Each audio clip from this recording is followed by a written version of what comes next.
नमस्ते दोस्तों, स्वागत है आपको हमारे चैनल पर। आज रॉ की शुरुआत रोमन रिंग से होती है। रोमन रिंग की तरफ बढ़ रहे होते हैं, तभी एडम पियर रोमन रिंग को रोकते हैं और कहते हैं कि जेके फाटू अभी नहीं आए हैं। फिर कैमरा रोल होता है और सामने सेथ रॉलिन्स होते हैं। कुछ देर वो रोमन रिंग के साथ खड़े रहते हैं और फिर कहते हैं कि तुम मेरे रास्ते में बाधा बन रहे हो। इसके बाद सेथ रॉलिन्स की एंट्री होती है, लेकिन ब्रॉन ब्रेकर उन पर अचानक हमला कर देते हैं और उनको घायल कर देते हैं। इसके बाद जेडी मैकडोना और फिन बेलोर के बीच मुकाबला होता है। इस मुकाबले को जेडी मैकडोना जीत जाते हैं रॉक्सन फेज के इंटरफेरेंस के द्वारा। इसके बाद एथन पेज और रूसेफ का मुकाबला जवान एवेंस और पेंटा से होता है। इस मुकाबले को एथन पेज और रूसेफ जीत जाते हैं। इसके बाद ऑस्टिन थ्योरी का मुकाबला जो हेनरी से होता है। ये मुकाबला लोगन पॉल के इंटरफेरेंस के कारण डिस्क्वालीफाई हो जाता है। फिर लोगन पॉल और ऑस्टिन थ्योरी मिलकर जो हेनरी पर हमला कर देते हैं। तभी स्ट्रीट प्रॉफिट वहां पे आ जाते हैं। जैसे ही स्ट्रीट प्रॉफिट वहां पर कंट्रोल ले रहे होते हैं, तभी वहां पर ब्रॉन ब्रेकर आ जाते हैं और वो जब स्पेयर मारने की कोशिश करते हैं तो सेथ रॉलिन्स फिर वहां पे आ जाते हैं, उनका पैर घींच देते हैं। कुछ देर ब्रॉल चलने के बाद ब्रॉन ब्रेकर फिर सेथ रॉलिन्स को एक और स्पेयर मार देते हैं। इसके बाद ओबा फेमी के ओपन चैलेंज को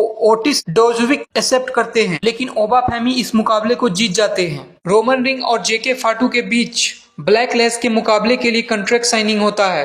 रोमन रिंग जेके फाटू से कहते हैं कि तुम्हें अपने ट्राइबल चीफ की रिस्पेक्ट करनी चाहिए। मैंने सोलो को इस कंपनी में लाया है, इसका मतलब कि मैंने तुमको भी इस कंपनी में लाया है। रोमन रिंग कहते हैं कि तुम परिवार की बात करते हो और मैं जनरेशन की बात करता हूँ। मैंने ये ब्रॉक से पहले ही कहा था, ये सब कुछ मेरा है, ये रिंग मेरा है। रोमन रिंग कहते हैं जेके फाटू उनके परिवार में बराबर है, लेकिन इस रिंग में उनसे नीचे। इसके बाद जेके फाटू गुस्सा हो जाते हैं और रोमन रिंग को फिर से टोंगन डेथ ग्रिप में डाल देते हैं। रोमन रिंग टोंगन डेथ ग्रिप से निकलने की कोशिश करते हैं, लेकिन जेके फाटू उनको टेबल पर पटक देते हैं। ये था आज का शो, मिलते हैं अगले वीडियो में।